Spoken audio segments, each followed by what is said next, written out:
শেখ হাসিনা ক্ষমতাচ্যুত হওয়ার কয়েকদিন আগে সেনাবাহিনীর তরুণ সেনা কর্মকর্তাদের ক্ষোভের মুখে পড়তে হয়েছিল বাংলাদেশের সেনাবাহিনীর প্রধান জেনারেল ওয়াকারুজ্জামানকে।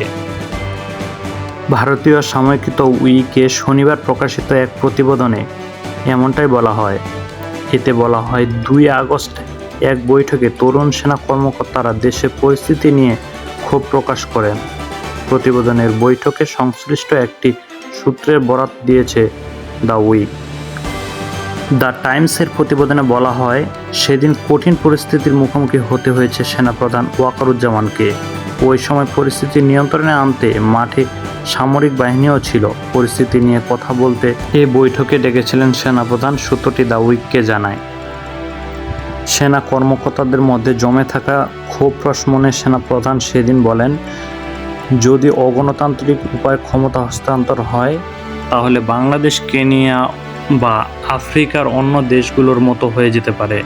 তিনি বলেন, আমাদের দেশে 1970 সালের পরে এমন গণবিক্ষোভ আর কখনো হয়নি।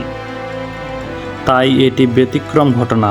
সবাইকে ধৈর্য ধরতে হবে। তবে এর আগেই সেনাবাহিনীর মাঝে অনেক কিছুই ঘটে গেছে। আর 2 আগস্ট এ বৈঠক শেষ হয় তরুণ সেনা কর্মকর্তাদের ক্ষোভের মধ্য দিয়ে।